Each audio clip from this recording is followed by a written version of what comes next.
The rain had been falling since dawn, the kind of steady, unhurried rain that made the world feel smaller, like everything beyond the dripping awnings and rain-glossed streets had been erased. The flea market was already awake. Rows of mismatched tables leaned under the weight of decades. Chipped porcelain teacups, vinyl records whose covers were faded to pastels, boxes of rusted doorknobs, a single doll with one glass eye gone cloudy. The air carried the smell of wet cardboard and brewing coffee from a stall at the far end. And then there was the table. It wasn't the most colorful display, just a scatter of odd belongings, a cracked mason jar, a pair of old scissors, a stack of yellowed church bulletins tied with twine.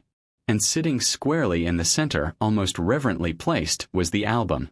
Its cover was worn leather, once burgundy, but now darkened with age and the oil of many hands.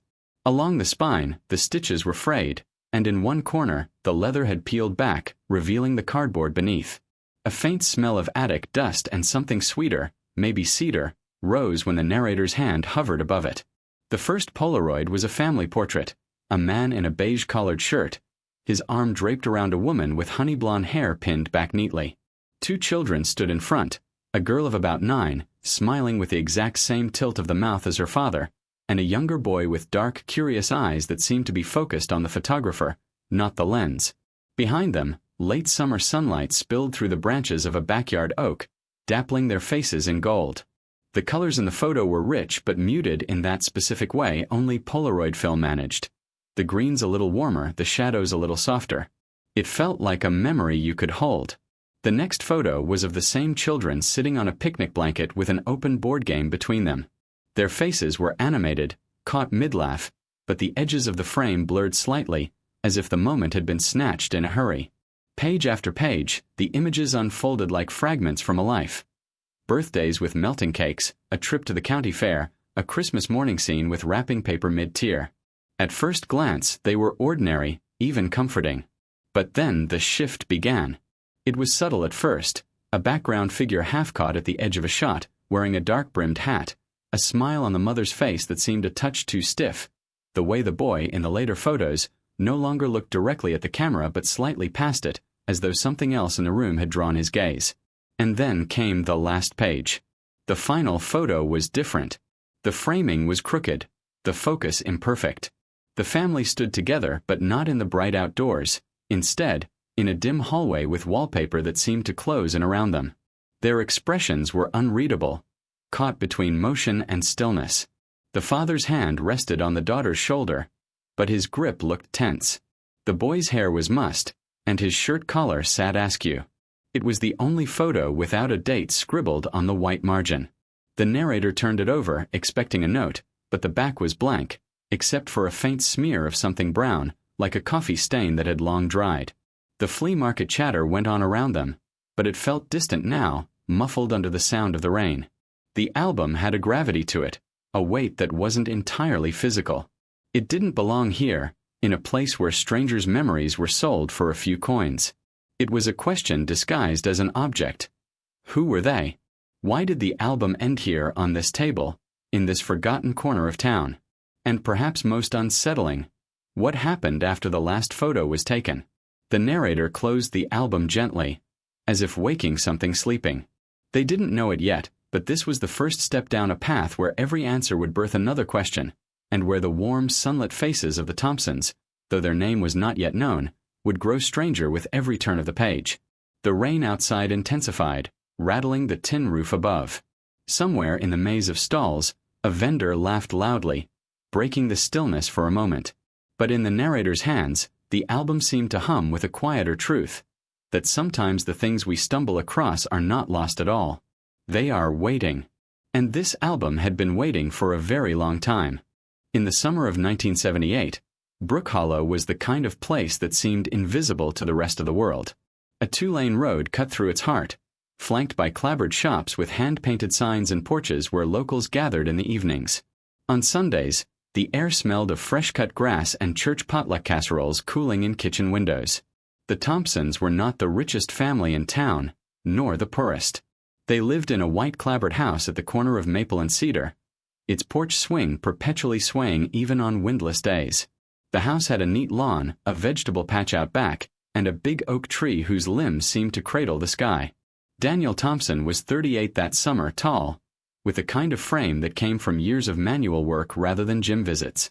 He was known around town for his reliability, the man you called when your shed roof leaked or your truck wouldn't start. He spoke softly, but when he laughed, his shoulders shook. Elaine was 35, with a warmth that made people linger in her company. She had a habit of remembering the smallest details about people, the kind of listener who made you feel seen. Her honey blonde hair, always neatly pinned or tied with a ribbon, framed a face that seemed incapable of holding a frown for long. Amy, the eldest at 9, was bright in every sense. Bright smile, bright eyes, quick to ask questions that sometimes made adults pause before answering. Peter, 6, was quieter, more observant. While Amy would run toward something new, Peter would stand back, studying it first. In the summer, they could be found riding their bikes in lazy figure eights down Maple Street or selling cups of lemonade for a nickel at the corner, their voices overlapping in cheerful sales pitches. Neighbors remembered them as a family that belonged to the very rhythm of the town. They attended every school fundraiser, every 4th of July parade. Daniel coached Little League. Elaine organized the church bake sale. But memory, like old photographs, has a way of softening edges. In revisiting their lives through newspaper archives, the narrator notices small details that didn't fit the perfect picture. That year, Daniel had abruptly left his job at the hardware store, where he'd worked for over a decade. No one knew the reason, and he never offered one. Elaine began skipping her weekly bridge games, citing headaches. Amy missed 3 days of school in May with no official absence note. None of these things on their own meant much. But they were pieces that would later seem heavier in the shadow of what was to come. One neighbor, an elderly widow named Mrs. Rourke, remembered something else: the sound of raised voices late one night in June. The Thompsons were not known for arguments, but she swore she heard Elaine say, "We can't just pretend it didn't happen," followed by Daniel's lower voice, too muffled to catch. Even then, the next morning was ordinary. The family emerged for church, dressed neatly, smiling as if nothing had ever been amiss. That was their way. If there were cracks, they kept them hidden from view. The Polaroid album, now in the narrator's hands decades later, contains moments from this very season. A picnic under the oak, Amy proudly holding up a handmade kite, Peter crouched in the garden, his small hands cupping a tomato like it was a rare jewel. The images are bathed in light, but the narrator can't help noticing how often they're framed in isolation. One person featured at a time, rather than the whole family together. At the time, no one thought they were a family about to vanish. In towns like Brook Hollow, the idea of someone disappearing felt almost mythical. The nearest city was hours away. Most folks left their doors unlocked. Strangers were noticed immediately, their cars memorized, their presence discussed over morning coffee. And yet, for all its closeness, Brook Hollow was also a place where privacy was respected, or at least where questions were often left unasked. People believed what they wanted to believe about their neighbors. If the Thompsons seemed quieter that summer, maybe they were simply tired. If Daniel's smile seemed thinner, maybe it was the heat. Looking back, the narrator imagines the final weeks before the disappearance in slow motion, each small decision carrying invisible weight: the extra groceries Elaine bought and tucked into the pantry, the envelopes Daniel collected from the post office instead of the mailbox, the way Amy's diary entries, found years later in an attic sale by another stranger, shifted from excited talk of summer camp to a single line: "Dad says we might go somewhere." What did she mean by somewhere? It's easy, decades later, to read signs into moments that may have meant nothing. But in the context of the album, these fragments hum with possibility. The smiling family in the first pages seems so solid, so rooted, and yet in less than 2 months they would be gone without a trace. The section closes with the narrator's reflection: sometimes the most haunting disappearances aren't the sudden ones. They're the ones you can trace, breadcrumb by breadcrumb, back through moments that looked like nothing at all, until they were everything. And for the Thompsons, the trail began here. In Brook Hollow, in a white clapboard house on a quiet corner, in the long, slow summer of 1978. The weekend began like any other. Friday afternoon, the late summer light hung low over Brook Hollow, turning the storefront windows into mirrors. At Miller's Grocery, Daniel and Elaine were seen in the produce aisle. A clerk, still working at the store decades later, remembered Daniel weighing apples in one hand, inspecting each one before dropping it into a paper bag. Elaine stood by the cart, scanning a handwritten list. She seemed distracted, the clerk said, glancing toward the front door every few minutes, as if expecting someone. They checked out with the usual items: bread, milk, canned soup, but also things they rarely bought: 2 large jars of peanut butter, a box of road maps, and a bulk pack of batteries. That evening, they were spotted walking home, each carrying a grocery bag. Amy skipping ahead, Peter holding tightly to his mother's free hand. Saturday morning was the school fundraiser. Brook Hollow Elementary's gymnasium had been transformed into a patchwork of bake sale tables, raffle stands, and hand-painted banners.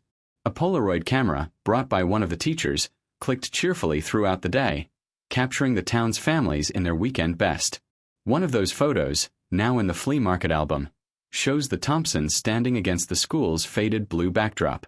Elaine's smile is warm but faintly tense. Daniel's arm rests lightly around her shoulders. Amy grins widely, holding a small stuffed bear she just won in the ring toss. Peter stands close to her, his eyes fixed not on the camera but somewhere off to the right. That night, the Thompsons were seen at the Brook Hollow Diner. They took a booth in the far corner, ordering pancakes for the kids, coffee for the parents. The waitress recalls them speaking in low voices once the children were distracted with coloring books. She can't remember their exact words, only that Elaine reached across the table at one point and touched Daniel's hand, the kind of gesture that seemed more like reassurance than affection. Sunday morning, the weather shifted. A humid stillness settled over the town, as though the air itself was holding its breath. At 8:15, a neighbor watering her garden saw the Thompsons' blue station wagon pull out of the driveway. She waved. Elaine waved back. The car turned onto Cedar Street and disappeared toward the highway. That was the last confirmed sighting of them in Brook Hollow. When the Thompsons failed to appear at church later that morning, it was noted but not considered alarming. People missed a Sunday now and then.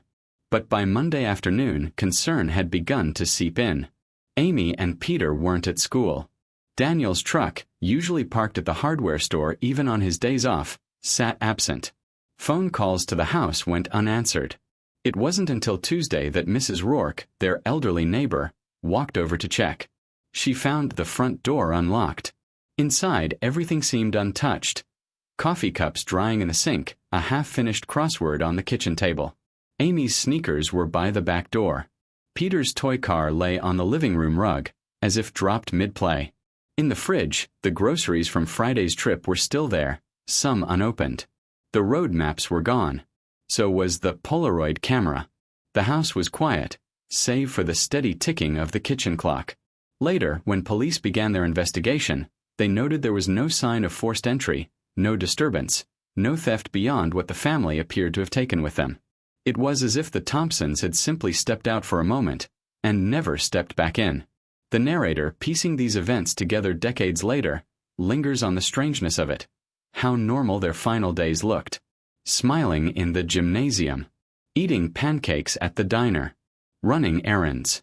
And yet, there's an undercurrent that refuses to settle. The peanut butter and road maps, the distracted glances, the absence of a single shared photograph from that weekend in the album. The section closes with an image. The station wagon's taillights fading into the morning haze, the town behind them shrinking in the rearview mirror. No one knew it then, but that quiet departure would become a permanent absence, replayed in the minds of those who saw it for the rest of their lives. By Wednesday morning, the Thompsons' absence was no longer just noticed. It was being talked about on every front porch, in every shop, and over every cup of coffee in Brook Hollow. Sheriff Alan Porter was the one who made it official. He was a man who had worn the same uniform for 23 years and could tell you the make of any car in town by the sound of its engine. Brook Hollow didn't see many missing person reports, and when they did, it was usually a teenager who'd stayed too long at a friend's house or an elderly resident who'd wandered off during an afternoon walk. But a whole family. That was something different. Porter started with the house. He walked its rooms slowly, taking in the details. A faint trace of Elaine's perfume in the bedroom, the hum of the refrigerator, the dust motes drifting lazily in the sunlight. Nothing looked ransacked. The beds were made. In the bathroom, toothbrushes still stood in their cup, their bristles dry. The station wagon, last seen leaving town, was nowhere to be found. By midday, the sheriff had called for volunteers. Brook Hollow answered in force. Farmers left their fields, shopkeepers locked up early, and teenagers skipped classes without reprimand. They gathered at the community hall, forming groups with maps and flashlights, ready to scour every corner of the surrounding countryside. They began with the obvious: fields and barns within a 10-mile radius, the banks of Mill Creek, and the winding stretch of road leading out toward the highway. People knocked on motel doors, checked roadside diners, and questioned anyone who might have seen a blue station wagon with a family of 4. By nightfall, nothing. On Thursday, the search widened.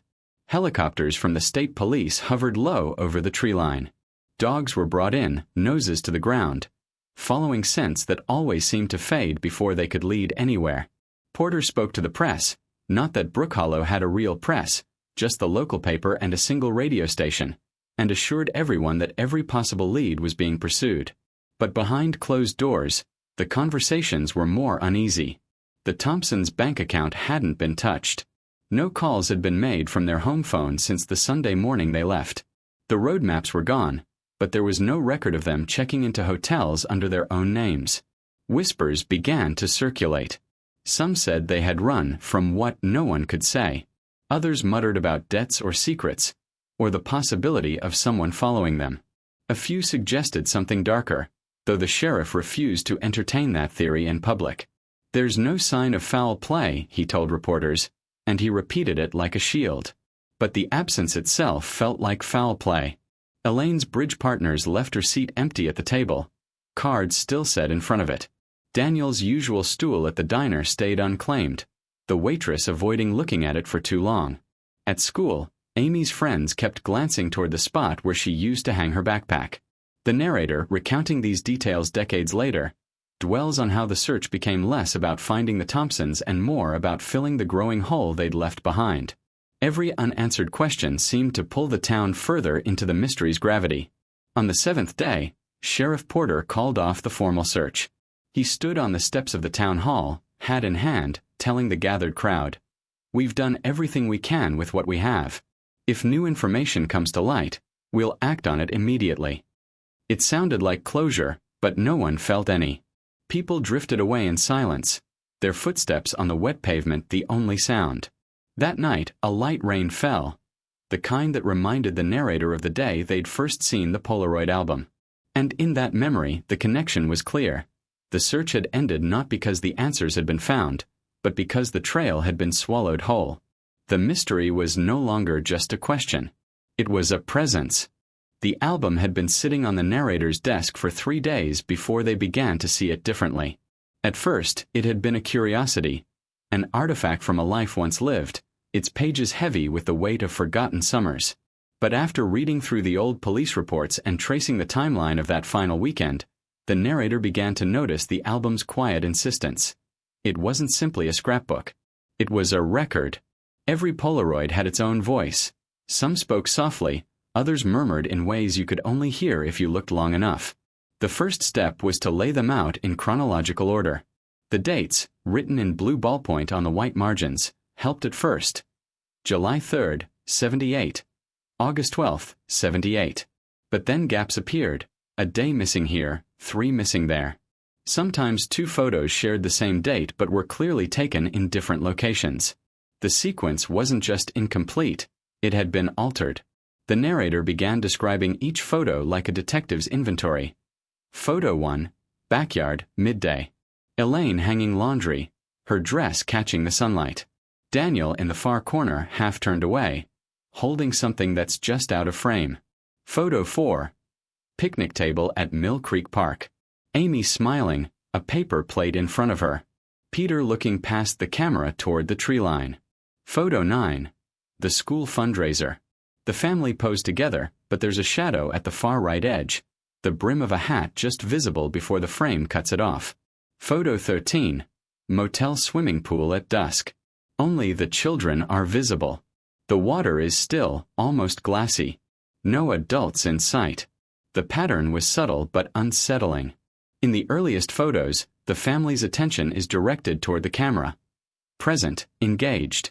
As the weeks go by, they look more often to the side, as if someone else is nearby. The background begins to hold more than the subjects themselves. Parked cars, open doors, unfamiliar faces in the distance. The narrator leans in on one image, the county fair. Behind Elaine's shoulder, blurred by the shallow depth of the Polaroid, a man stands near the cotton candy stand. The hat is wide-brimmed, the clothes plain. The face is indistinct, but the posture is the same as in two earlier photos. He is never looking at the family directly. At least not in the moment the shutter clicked, but he is always within proximity. And then there is the matter of the final photo. Unlike the others, it is unmarked by date. The hallway setting is dim, the wallpaper pattern just barely discernible. Faded roses in vertical rows. The family stands closer together than in any other image, almost pressed against the wall. Elaine's hand rests protectively on Peter's shoulder. Amy's hair looks slightly damp, as if they'd come in from rain. Daniel's eyes are in shadow, unreadable. It feels less like a posed picture and more like a last look. Holding the Polaroids under lamplight, the narrator notices another detail. Faint fingerprints in the white margins, some overlapping as if handled in haste. And on the back of one, the motel swimming pool photo, there's a pencil mark. Just a single number. 7. Was it a roll sequence? A room number? Or nothing at all? The narrator can't help but think of the flea market, of the way the album had been resting on the table. Not buried in a box, but presented as though someone wanted it seen. If so, the question wasn't just why it had surfaced now, but who had allowed it to. They spread the Polaroids out across the desk once more, the rain tapping on the window in rhythm. Viewed all at once, they felt less like memories and more like a message. And messages, the narrator knew, were never left without intention. Every town has its myths, stories passed between coffee cups and back porch conversations, growing stranger in the retelling. In Brook Hollow, one of those myths had a name. They called him the man in the hat. No one knew where the story began. Some said he'd been a drifter who came through in the summer of '78, asking odd questions and keeping odder hours. Others insisted they'd seen him before then, in earlier summers, lingering on the outskirts of county fairs or parked at the far end of church lots. The descriptions never changed much. Tall, wiry, wearing a wide-brimmed hat and clothes that didn't fit the era. Too old-fashioned even for the 1970s. He spoke rarely, and when he did, his voice was said to be soft, almost polite, though his eyes never seemed to match the rest of his face.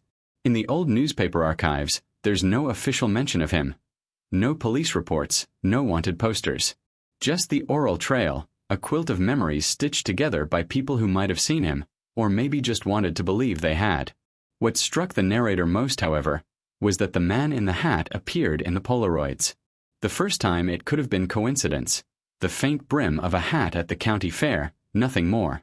But once the narrator began looking, he was there in 3 other photos. At Mill Creek Park, far in the background near the tree line, a sliver of hat visible between 2 trunks. At the school fundraiser, standing by the exit doors, hands in his pockets, looking away from the camera. At the roadside picnic table, his shadow cast long on the gravel beside the family station wagon. In every instance, he seemed to be neither part of the moment nor entirely separate from it. Like a smudge on the edge of the film, impossible to wipe away. The narrator tracks down one of the few surviving people who claim to have spoken to him. Carl Denton, now in his 80s, who ran the gas station on Route 12 back in the day. Denton remembers a man fitting the description coming in for coffee one muggy evening in July '78. He asked if I knew a family with 2 kids, Denton says, the memory surfacing slowly as if from deep water. Said he was looking to surprise them. I asked if he was a relative. He smiled, but it wasn't a smile. More like he was trying it on, like a shirt that didn't fit. Said he'd be seeing them soon. Then he left without paying for the coffee. Denton didn't think much of it at the time. But a week later, the Thompsons were gone. The story might have been nothing more than an old man's embellishment, but there was another piece. A retired schoolteacher, Mrs. Wilkes, recalls seeing him leaning against a lamppost outside the gymnasium on the day of the fundraiser. She thought he looked lost, not in direction, but in some deeper sense like he didn't quite belong anywhere. When the narrator overlays these accounts onto the Polaroid timeline, a pattern emerges. Wherever the family was in the weeks before their disappearance, he was never far. And yet, no one ever saw him with them. Theories run wild. Some believe he was a stalker. Others suggest he was a hired watchman of some sort, protecting them from something worse. A few even wonder if he was connected to whatever made them leave, the way shadows are connected to light. The narrator stares at the Polaroids late into the night, the hat's blurred brim becoming almost a signature, a reminder that the camera didn't just capture what was posed for, but also what slipped into frame uninvited. What unsettles most is not the man's presence, but his composure. In every image, even blurred, he seems still, unmoved, as though he had all the time in the world to stand there and wait. And if the Polaroids are to be believed, he'd already been waiting for a while. It started as a nagging feeling, a rhythm in the Polaroid sequence that didn't quite match. Then the narrator counted. By the dates written in the margins, there should have been at least 35 photographs spanning July to mid-August. But the album held only 28. Some were missing entirely, their absence marked by faint rectangular impressions on the black paper where once the photo corners had been pressed. In other places, the adhesive photo tabs remained brittle with age, gripping nothing but air. The gaps were never random. One missing photo came after the county fair. Another between the picnic at Mill Creek and the roadside diner snapshot. 2 others were gone from the final week before the Thompsons vanished, a week where every surviving image seemed to lean toward unease. The narrator imagined someone sitting at a table decades ago, flipping through the album and making choices. This one stays. That one goes. Each removal deliberate, as if plucking out dangerous words from a letter before it's sent. The flea market vendor remembered nothing useful, only that the album had arrived in a box of mixed goods, alongside loose photographs, most of them water-damaged. Some folks came by looking at it before you bought it, the vendor said. A couple of them handled the pages like they were checking for something specific. A clue surfaced days later, deep in an online auction listing for vintage photography. There it was, a grainy Polaroid of 2 children standing beside a roadside motel sign. The girl wore a striped t-shirt, the boy a collared shirt with one sleeve rolled. Even through the fuzz of age and compression, the narrator recognized them, Amy and Peter Thompson.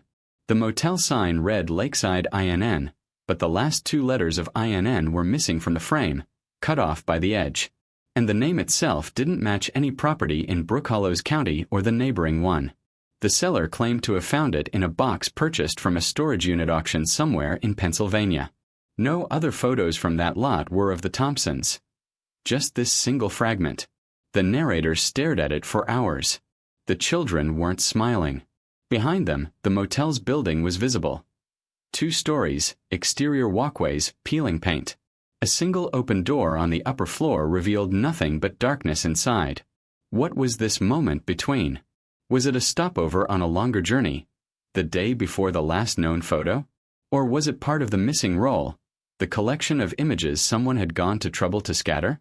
The narrator began to imagine the missing pictures like phantom limbs, moments that could still be felt, even if they couldn't be seen. If the album was a puzzle, these empty spaces were the pieces that gave the whole its true shape. But missing pieces have their own kind of gravity. The more the narrator searched for them, through antique shops, estate sales, forgotten online archives, the more the absence itself began to feel alive, as though whatever had been removed was still out there, just beyond the edge of sight, waiting. And for the first time, the narrator wondered if finding them might not bring answers, but something else entirely. The photograph of the lakeside became an anchor. Even with its blurred edges and faded colors, it held a texture the other images didn't, a location you could go to. It took weeks of cross-referencing old business directories, archived phone books, and property tax records to find it. The name Lakeside wasn't unique. There had been dozens across the country in the 1970s. But the peeling paint in the photo, the angle of the sun, and the trees in the background offered clues. The narrator narrowed it to a property 2 states away, on the shore of a lake that had since receded, leaving the motel half a mile from the water it was once built to overlook. By the time they arrived, it was August again. The same heavy heat as in the Polaroid. The Lakeside Inn was no longer in business. Its sign leaned at an angle. Its letters faded to ghost white. Weeds had claimed the parking lot. The two-story structure sagged in the middle like a tired animal. Half the windows were boarded, the rest stared out hollow and dark. The narrator pushed open the lobby door. It groaned against the floor, releasing the stale air of a place long sealed. Inside, the reception counter was coated in a fine layer of dust, interrupted only by the winding tracks of some small animal that had wandered through. A register book lay open, its last entries made in the mid-1990s. The motel's former manager, tracked down in a nearby retirement home, remembered the Thompsons, or at least a family like them. They came in late, he said, tapping the arm of his chair with a distant rhythm. No reservation. Paid cash. Stayed just the one night. He remembered the children most of all. The boy clung to his mother like he didn't want to be there. The girl asked if the pool was open. I told her it was, but I don't think they ever went in. Not that night. The manager said they'd checked out before dawn. Didn't even come for breakfast. Room looked still, like they hadn't unpacked at all. Except, he hesitated. There was a photo on the bed, face down. I thought they'd forgotten it, but when I picked it up, there was no note, no writing. Just the two kids standing by the pool. The water was calm. Nobody else around. I threw it away. That detail matched the missing Polaroids and the photo found online. The narrator felt the air in the room shift, heavy with the weight of something passed over for decades. Walking the empty motel halls, they found room 7, the same number penciled on the back of one of the album's surviving photos. The door hung open, the inside gutted of furniture. The carpet had rotted away in patches, revealing warped plywood beneath. Still, in the far corner near the window, the faint square outline of where a small dresser once stood was visible. The narrator stood in the center of the room and imagined the Thompsons there. Suitcases against the wall, the children curled up on the bed, Daniel perhaps standing at the window, peering out into the parking lot as though expecting someone. Elaine might have been unpacking, or maybe she was still holding her purse, unwilling to settle. The silence in the room felt layered. Not just the quiet of abandonment, but the quiet of something that had gone unspoken for 47 years. Outside, the sun slid low, casting the parking lot in amber. From the second-floor walkway, the narrator could see the lake in the distance, its shoreline now ragged and uneven from years of retreat. In the fading light, the place in the photograph, the exact spot where Amy and Peter had stood, came into focus. The peeling paint was still there. The open doorway was still dark. And though the years had changed, the air, the smell of the place, was the same as in the motel lobby, still heavy, faintly sweet, like something that had been closed away too long. The narrator left before dark, but the motel stayed in their mind like a hum, not because of what was found there, but because of what wasn't.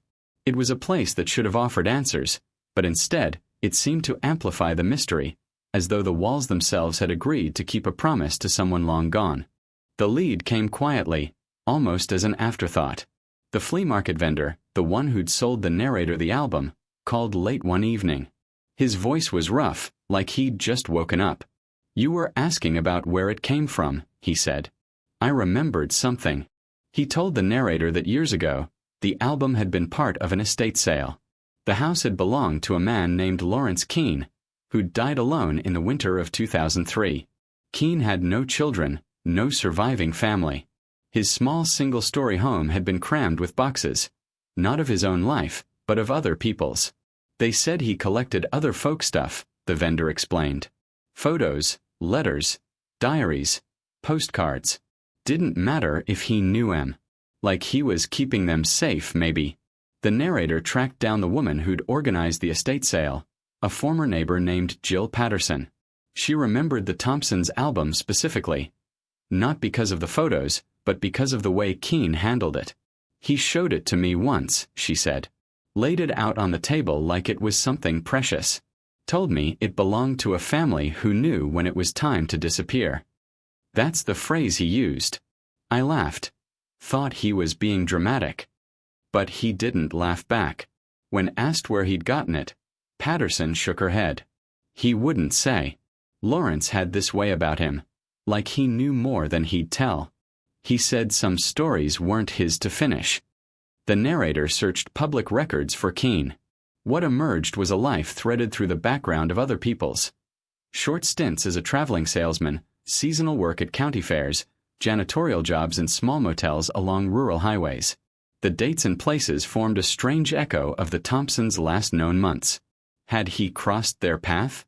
Or had he come across their belongings later, scavenging the remains of a life left behind? In his possessions, the estate sale records showed there had been no letters from the Thompsons, no personal items beyond the album. But there were other albums. Dozens of them, each belonging to a different, unrelated family. Entire lives bound in leather and left in the hands of a man who never explained why.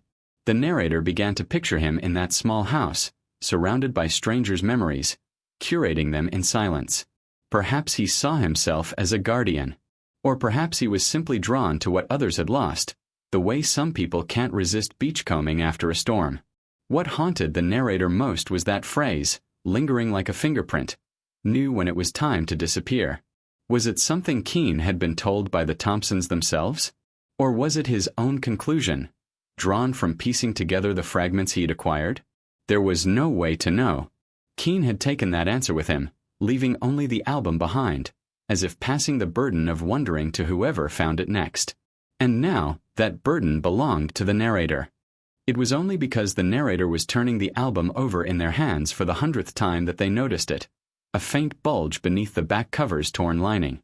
The leather there had loosened over decades, and the cardboard underneath had softened with age.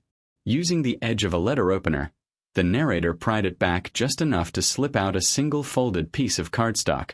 It wasn't a photograph. It was a postcard. The front showed a sun-faded image of a lake surrounded by pine trees, the kind of generic scenic print sold in roadside gift shops. The water in the picture was still reflecting a cloudless blue sky. No caption, no identifying location. On the reverse, the postmark was smeared, but the year was clear, 1979. The stamp was torn at the corner. The return address section was blank. In the message space, written in neat, slanted handwriting, were 7 words: "We're safe. Don't try to find us." It was signed only with the letter E. The narrator stared at it for a long time, tracing the loops of the handwriting. They compared it to signatures in old school rosters and PTA forms, confirming what they already suspected. It matched Elaine Thompson's. Safe. The word was like a hand extended and then quickly withdrawn. Safe from what? From whom? And why the plea not to look for them? The date on the postmark was nearly a year after the Thompsons had vanished, which meant that, at least at that point, they were alive. Somewhere. Choosing to stay hidden. The narrator imagined Elaine standing at a small-town post office counter, sliding the postcard across to be stamped. Her eyes on the door. Her other hand, perhaps, resting on Peter's shoulder or gripping Amy's wrist just firmly enough to keep her close. The absence of detail was maddening. No hint of location in the photo.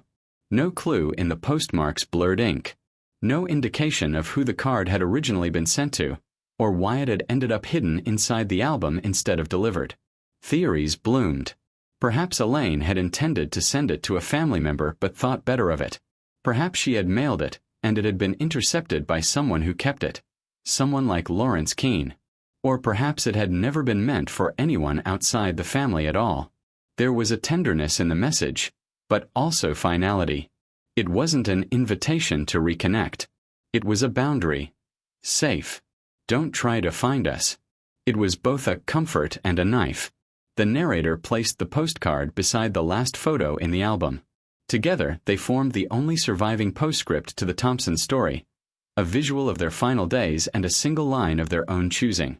For a moment, it was easy to believe they'd simply stepped into another life, one where the danger, whatever it was, could not reach them. But the unease remained. People vanish for many reasons. Some are running from something. Others are running toward something. And some are simply erased, even if they think they've chosen the erasure themselves. The postcard didn't close the story. It widened it. By the time the narrator had gathered the photos, the motel lead, the memory of the man in the hat, and the postcard, the Thompson story had fractured into possibilities. Some felt as solid as concrete. Others dissolved the moment you tried to hold them. The witness protection theory. It was the most optimistic and, in a way, the cleanest. Something had happened before 1978, something dangerous enough for federal authorities to uproot the Thompsons, give them new names, and bury them in another life. The postcard could fit this version neatly, a reassurance without revealing details, a plea for safety through distance. But Brook Hollow had no known federal cases that year, no public trials or organized crime links. If they had been protected, it was from something no one in town had ever seen. The cult escape. This theory came from a strange convergence of rumors that Elaine had been meeting with a traveling spiritual group in the months before the disappearance, and that the man in the hat might have been part of them. Some said the family had joined willingly. Others insisted they'd been coerced and were fleeing. But no one could prove the group even existed, and no other disappearances from the area matched the pattern. The pursuer. The darker thread, that the Thompsons were being followed. The man in the hat wasn't a friend, and he wasn't neutral. He was the reason they packed the maps and the peanut butter, the reason they left without warning. This theory took the motel as a key point, a pause in a long drive to nowhere, safe enough. The postcard then became a coded message, not to reassure but to warn off anyone who might bring danger back to them. The voluntary vanish. The simplest explanation, they left because they wanted to. Perhaps it was a life too small for Daniel, a marriage too tight for Elaine. The album could have been the only keepsake they left behind intentionally for someone to find decades later. But voluntary vanishings leave traces. New lives. Records under new names. Accidental encounters. The Thompsons left nothing. The myth. And then there was the possibility no one wanted to consider, that the stories had fed on themselves for so long, they had created a truth of their own.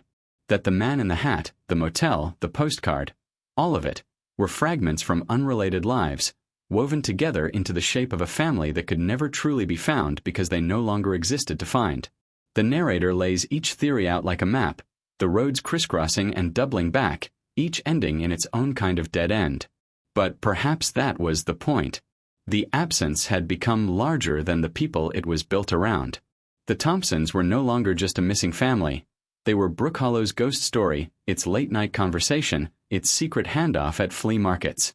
And maybe, in some quiet way, that was all the Thompsons had ever wanted, to stop being found, until they were only names and faces blurred in Polaroids, safe in the only way people can be once the world stops looking. The rain had returned the night the narrator decided to close the album for the last time. It drummed against the window in the same slow rhythm as the day they'd first found it on the flea market table. Outside, the street lamps cast soft halos in the mist, and the world felt small again, folded inward like a house with its lights out. The Polaroids lay spread across the desk, the faces of the Thompsons caught forever in their own brief seasons. The first photo, the family in their backyard under the oak tree, sat beside the last, the dim hallway with the unreadable expressions. Between them stretched weeks of sunlight, laughter, unease, and shadow. The postcard lay at the center. 7 words in Elaine's careful hand. "We're safe. Don't try to find us." The narrator picked it up once more, not to study it but to feel its weight. It was lighter than it should have been, as though some of its substance had gone into the silence it carried. They thought about how easy it would be to keep going, to chase another lead, find another scrap, follow another half-memory from someone who might have seen the Thompsons on some distant road. The story would always offer just enough to keep the search alive. But every search has a cost. And sometimes the act of looking keeps something tethered that was meant to be left alone. The narrator slid the Polaroids back into the album, one by one, smoothing the pages flat. The leather cover closed with a faint sigh, as though the book itself knew it was returning to rest. For a long moment, they simply sat there, listening to the rain, imagining the Thompsons somewhere else entirely. In a small house by another lake, or a cabin in the mountains, or a city where their names meant nothing. Maybe Amy had grown into a woman who still carried a camera. Maybe Peter had children of his own who had never seen these photographs. Or maybe they were gone, and all that remained was this, an unfinished album, a motel room number, a man in a hat, a sentence on a postcard. The rain eased, but the air stayed heavy, the kind of stillness that lingers after a question has been asked and no answer comes. The narrator placed the album in a drawer. Not hidden, but not displayed either. somewhere between forgetting and remembering. Because some stories don't end. They wait. And somewhere, the last page of the Thompson story is still turning, in a place no one will ever see.